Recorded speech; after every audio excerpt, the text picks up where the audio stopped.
आज के वीडियो में हम लोग बात करेंगे कि 3 जनवरी को अमेरिका ने वेनेजुएला पे आक्रमण किया और वहां के राष्ट्रपति निकोलस मादुरो और उनकी पत्नी को उठाकर लेकर आ गया। ठीक है, अमेरिका का क्या था कहना कि ड्रग सप्लाई करते थे ये मैक्सिको और वेनेजुएला के रास्ते होकर अमेरिका में ड्रग सप्लाई करते थे। हालांकि ये एक बहाना है। अमेरिका में जो देखिए ड्रग्स की सप्लाई का जो मेन मेन बात है ना, वो कहाँ से है तो वो मैक्सिको से आता है। ठीक है, एक्चुअल में दुनिया में सबसे ज्यादा रिजर्व ऑयल जो है ना वेनेजुएला का है।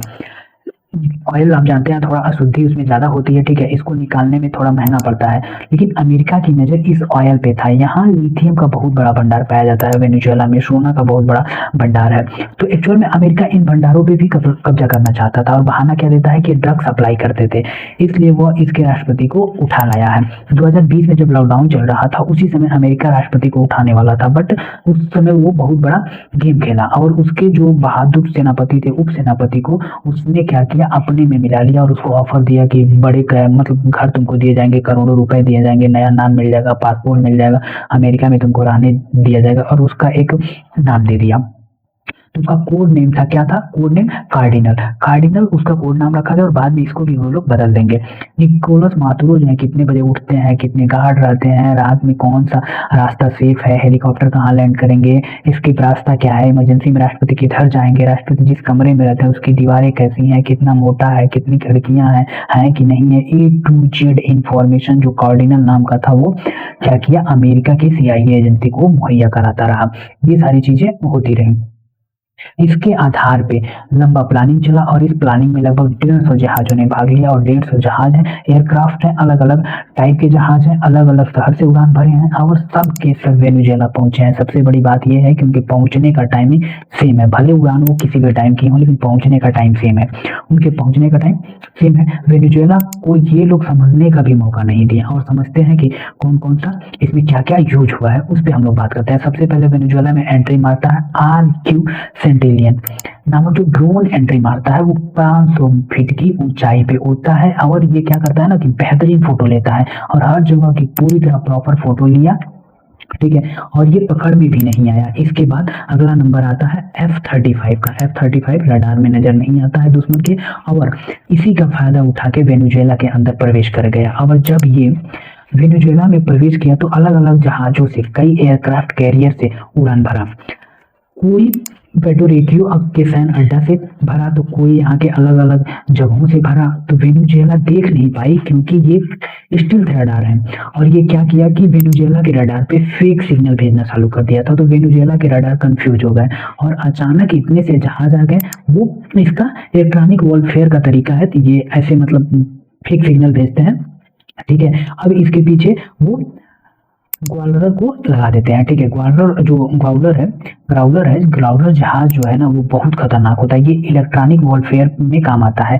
ग्राउलर जहाज की खासियत क्या है कि ये फेक सिग्नल रडार पे भेजता है और जब फेक सिग्नल रडार पे भेजा जाता है तो वेनेजुएला के रडार जो थे वो अच्छे से काम नहीं करते हैं और अच्छे से काम करने के लिए वेनेजुएला ने क्या किया, एक गलती कर दी। उन्होंने रडार की फ्रीक्वेंसी बढ़ा दी और फिर देखने के लिए कि क्या प्रॉब्लम आ गया है, हाई फ्रीक्वेंसी दिया जिसकी वजह से फ्रीक्वेंसी बढ़ाया तो तुरंत क्या हुआ ना कि जो ग्राउलर जहाज है वो सेंसर से क्या किया कि हाई फ्रीक्वेंसी को देखकर AGM मिसाइल डाल दिया और AGM मिसाइल मारते ही हाई फ्रीक्वेंसी जहां से आती है ना, AGM मिसाइल वहीं पे सटीक जाके निशाना लगा देता है। ठीक है, 9 सेकंड के अंदर अंदर 12 रडार को इन्होंने उड़ा दिया और वेनेजुएला का आसमान अंधा हो गया था। जब पूरी मैदान खाली था, अब क्या हुआ कि पूरा मैदान खाली हो गया। ये रडार वाकई वाई जो होता है ना, वाईजेड रडार थे जो चाइना से आया था। वह अब वेनेजुएला के ऊपर कोई जहाज जाएगी तो वेनेजुएला को कुछ भी पता चलने वाला नहीं है। अमेरिका से उड़ान भर के उसके ऊपर पहुंच गया। अब आती है B-52 का बारी। यह सेकेंड वर्ल्ड वॉर के समय भी बम गिराया गया था। इस पे 8 इंजन लगे होते हैं, ये कारपेट बम्बिंग की तरह होता है। तो जिसका मतलब उसका जहां से डर था ना कि वेनेजुएला यहाँ से अटैक कर सकता है, इतना हैवी बम्बार्डमेंट किया कि वेनेजुएला के जितने भी मिलिट्री स्टेटमेंट मतलब इस्टेब्लिशमेंट थे वो पूरी तरह से अफरा तफरी मच गया और वेनेजुएला के आंतरिक भाग पर हमला करना भी जरूरी था जहां से रिलायंस आ सकते थे। उसके लिए क्या किया, वीवर लेंसर का यूज किया। ये लेंसर जहाज होती है, ये बड़ा इसका बनावट जो है ना कि ऐसा है कि दुश्मन के एरिया में घुसता है तो फटाक से चला जाता है, ठीक है, और अंदर प्रवेश कर जाता है। जब वह अंदर तेजी से मतलब उसको उड़ान करना रहता है तो वो अपने विंग्स को क्या करता है, मोड़ लेता है। और जब तेज उड़ना रहता है तो और बम गिराने रहते हैं तो क्या करता है, विंग्स को खोल देता है, क्योंकि वो जितना चौड़ा विंग्स रहेगा उतना धीमा उड़ना उसको आसान होगी। फिर क्या करता है, B2 B1 B52 पहले पूरा बम गिरा दिया रहता है, उसके बाद विंग्स तेजी से क्या करता है, वेनेजुएला का अंदर प्रवेश करता है, और अंदर प्रवेश करने के बाद ये अपने विंग्स को फैला देता है और धीरे धीरे उड़ता है। जितने भी बचे खुचे रहते हैं, टारगेट जगह होते हैं, उनके ऊपर बम्बारमेंट शुरू कर देता है। और इसके पीछे अब आता है असली जो इसमें कमांडो भाग लिए थे, वो डेल्टा एफ वाले। तो डेल्टा एफ के जिस हेलीकॉप्टर से आते हैं ना, सबसे पहले एंट्री करते हैं, वो हेलीकॉप्टर का नाम है नाइट स्टॉलर।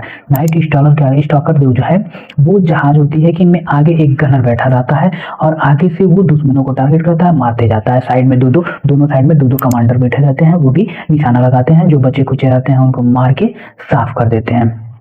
तो ये चीज तो फिर मार देते हैं, दो कमांडो बैठे रहते हैं। अब कहीं से अगर कोई दुश्मन का स्नाइपर खड़ा है, कहीं कमांडो कहीं मिलिट्री, उसको ये लोग अंधाधुंध मारते हुए आगे बढ़ते हैं। ये नाइट जो स्टॉकर के पीछे आता है सीहॉक। सीहॉक की खासियत क्या है कि इसके आगे गनमैन बैठे होते हैं, अगर वो कोई भी बचा खुचा आदमी देखते हैं तो उसको गोली मार देते हैं।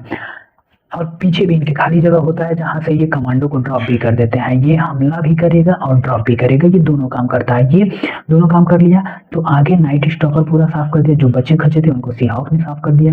उसके पीछे आते हैं चिनूक। चिनूक का हमला करने के लिए नहीं आया था, उसमें ज्यादा से ज्यादा सैनिक बैठ जाते हैं, ये गया था केवल ड्रॉप करने। इसमें बीच में ही कोई सैनिक, बीच से भी इनके सैनिक निकल सकता है। चिनूक में ऐसा सिस्टम है, साइड से भी निकल सकता है। अब बात आती है, और अगर मान लीजिए लेट जाते हैं, कहते हम नहीं जाएंगे, तो उसके लिए भी कंटेनर में टांग के ले जाते सब, लेकिन ले जाते सब। अब क्या कहते हैं, अब आधे कमांडो वेनेजुएला के अंदर प्रवेश कर गए थे।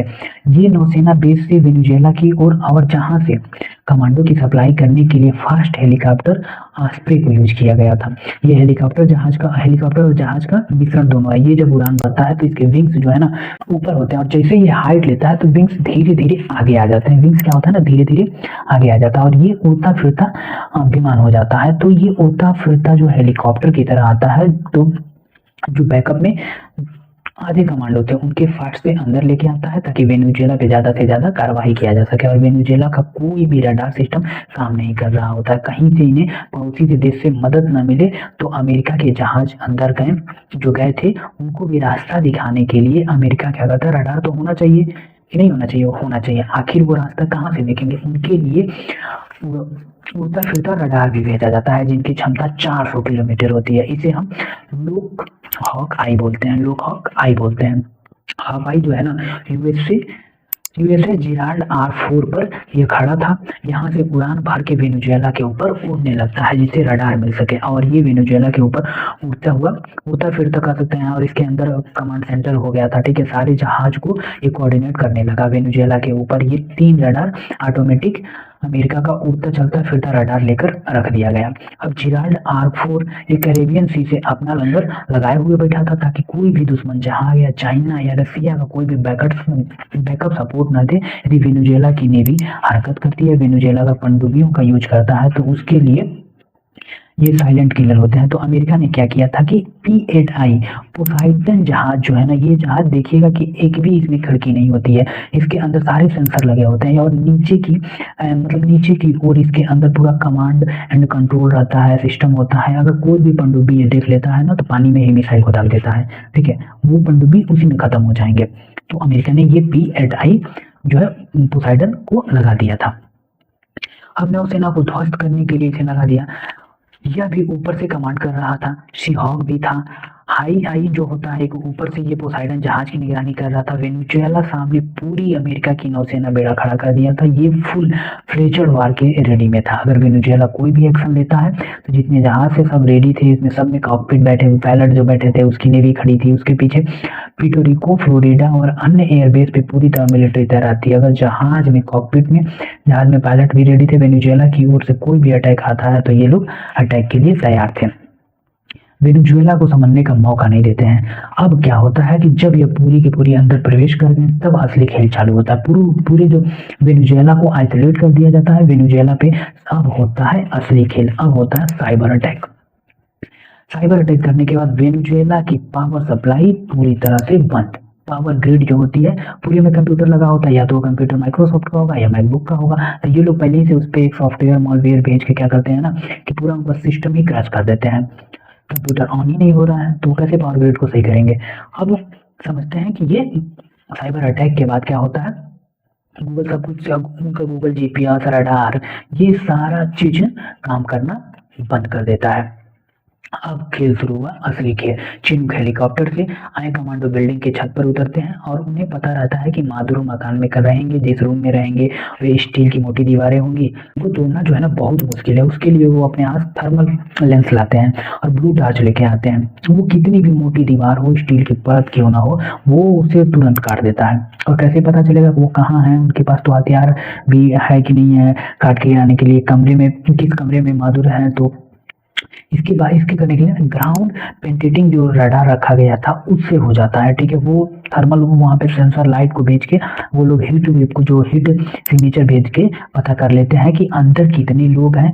और जैसे ही वाल के अंदर देखता है कि कदकाठी से पता चल जाता है, तुरंत दरवाजे को घुस के उन्होंने क्या किया, अमेरिका कमांडो जो डेल्टा एफ के कमांडो थे उन्हें उठाकर वेनेजुएला से उठाया और अपने हेलीकॉप्टर में लेकर अमेरिकी सेना का जहाज जो खड़ा था यूएसएस इयो जीमा, उसी के ऊपर ये लोग लैंड किया गया और यहीं से फोटो भी रिलीज की गई थी। पूरी दुनिया को बताया कि वेनेजुएला के राष्ट्रपति निकोलस मादुरो को और उनकी पत्नी को ये लोग किडनैप करके ला लिए हैं, ठीक है। अमेरिका की नौसेना के जहाज पे यहाँ से उन लोग प्यूर्टो रिको भेजा गया हेलीकॉप्टर से, फिर वहां से फ्लोरिडा आए और अभी वो न्यूयॉर्क पहुंच गए हैं और उनके ऊपर मुकदमा चलाई जा रही है। छोटी सी जेल मिला है और बाथरूम उसी में है।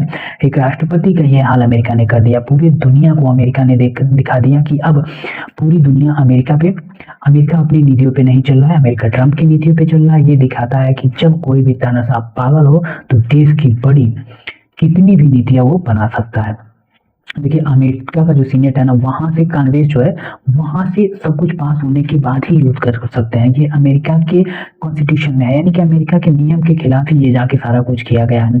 अमेरिका के लिए आगे चल के ये बहुत घातक साबित होगा। वेनेजुएला के पास रूस का दिया हुआ S-300 भी एयर डिफेंस सिस्टम जो काम नहीं आया। एक्चुअल में ये बताते हैं आपको काम क्यों नहीं आया, क्योंकि अमेरिका जो है ना ये 30 साल पुराना सिस्टम है। अमेरिका F-16 जहाज के लिए F-16 जो जहाज होती है उसके लिए कारगर है, लेकिन अमेरिका ने उसको यूज ही नहीं किया। दूसरा, वेनेजुएला के पास रूस से खरीदा हुआ सुखोई I-30 जहाज है। ये सुखोई जो I-30 है, सुखोई 30 जहाज है, भारत के पास भी है। अब समस्या ये आ रहा है कि अमेरिका जो है इन जहाजों को क्या करेगा, अपने नेवाडा एयरबेस स्टेशन पे ले जाएगा, वहां उड़ा के देखेगा कि कितने एंगल पे मुड़ सकते हैं, कितने पे नहीं मुड़ सकते हैं, एक्चुअल में कहाँ का ड्रॉबैक है। और अब उसको क्या करेगा, मॉडिफाई करके एक अपना बनाएगा और उसके जो दोस्त हैं उनको बता देगा कि इस जहाज को मारना है तो इसका ये ड्रॉबैक है, ठीक है। तो वो उस जहाज को मार सकते हैं और कितनी डिग्री पे घूम सकता है, कितना ऊपर जा सकता है, कितना नहीं जा सकता है, ब्लैक पॉइंट क्या है, ठीक है। इसका रिवर्स इंजीनियरिंग करके वो निकालेगा। ये वेनेजुएला के साथ साथ रशिया के लिए भी बहुत बड़ा सरदर्द है। हालांकि वेनेजुएला के पास S-30 जो था वो F-16 को मार गिरा था, इसलिए अमेरिका ने इसको यूज नहीं किया था। अगर उसके पास S-400 होता तो ये F-35 जो अमेरिका ने उड़ाया था उसको भी पकड़ लेता और उसको भी मार गिरा था, लेकिन अमेरिका ने इसका यूज नहीं किया और वेनेजुएला के पास S-400 नहीं था। अब देखिए अमेरिका किसी भी देश पे सीधे सैन्य कार्रवाई करने से पहले एक तय रणनीति अपनाता है। वो उसकी आर्थिक रीढ़ को तोड़ने की कोशिश करता है, टैरिफ लगाकर उसका अंतर्राष्ट्रीय व्यापार प्रभावित कर देगा, ट्रेड वॉर शुरू कर देता है, जरूरी पार्ट्स जो है टेक्नोलॉजी की सप्लाई को रोक लगा देता है, जिससे जीडीपी गिरने लगती है, उद्योग बंद होने लगता है। फिर वो क्या करता है, देश के बड़े जो राजनीतिज्ञ हैं, बिजनेसमैन हैं, उन पे क्या करता है, सेक्शंस लगा देता है, जिससे उनकी यात्रा प्रतिबंध हो, संपत्ति फ्रीज कर देता है। कई बार वो उस देश के किसी खास उत्पाद पे क्या करता है, एम्बार्गो लगा देता है। एम्बार्गो से ये है ताकि वो वैश्विक बाजार में बेच नहीं पाता है। उदाहरण के तौर पे बात करें तो वेनेजुएला में क्या किया था, तेल एम्बार्गो लगाया गया। इन कदमों का सीधा असर उस देश की महंगाई बढ़ जाती है, इन्फ्लेशन बढ़ जाता है, आम जनता परेशान हो जाती है। अब इसके बाद अमेरिका क्या करता है, अपनी सबसे बड़ी ताकत सोशल मीडिया का उपयोग करता है और सूचना युद्ध का इस्तेमाल करता है। वो सोशल मीडिया के जरिए जनता को सरकार के खिलाफ क्या करता है, भड़काता है। कभी कभी तो विपक्ष के किसी नेता को नोबेल पुरस्कार जैसे सम्मान दिलवाकर उसे लोकतंत्र का प्रतीक बना देता है। इस पूरी प्रक्रिया से देश के भीतर अशांति और गृह युद्ध जैसा माहौल बनने लगता है। फिर अंतर्राष्ट्रीय मंचों पे, खासकर संयुक्त राष्ट्र यानी यूएन में कहा जाता है कि उस देश में लोकतंत्र खतरे में, मानवाधिकारों का हनन हो रहा है। उसके बाद अमेरिका अपना अगला चरण चलता है। अमेरिका उस देश का क्या करता है, घेराबंदी कर लेता है। नौसेना से समुद्री घेराबंदी, वायुसेना से हवाई दबाव बनाता है और सहयोगी देशों के जरिए रणनीति घेरा कर लेता है और फिर सही समय देखकर अचानक सैन्य हमला कर देता है। अब बात आता है, क्या ये भारत के साथ भी कर सकता है? अमेरिका ने जो वेनेजुएला के साथ किया वो भारत के साथ कर सकता है कि नहीं कर सकता है? तो देखिए, इसमें हम 3 लोगों को बहुत धन्यवाद देना चाहेंगे। 1974 में स्माइलिंग बुद्धा नाम से इंदिरा गांधी ने परमाणु परीक्षण कर दिया और स्माइलिंग जो मिसाइल प्रोग्राम और परमाणु प्रोग्राम को आगे रखा, वो उतना सक्सेस नहीं था, लेकिन परमाणु बम बनके तैयार था। जरूरत था एक वैज्ञानिक की दृढ़ शक्ति की। फिर 1998 में अटल बिहारी वाजपेयी और एपीजे अब्दुल कलाम की जोड़ी ने परमाणु परीक्षण कर दिया। यह 3 लोगों ने परमाणु परीक्षण के लिए याद रखेंगे, ठीक है। आज भी अगर हमारे ऊपर किसी भी तरह का हमला करेगा तो हम लोग भी परमाणु बम से उसको जवाब देंगे। इसलिए अमेरिका क्या करेगा, भारत पे अटैक नहीं कर सकता। मिलता है नेक्स्ट वीडियो में, तब तक के लिए बाय बाय, टेक केयर।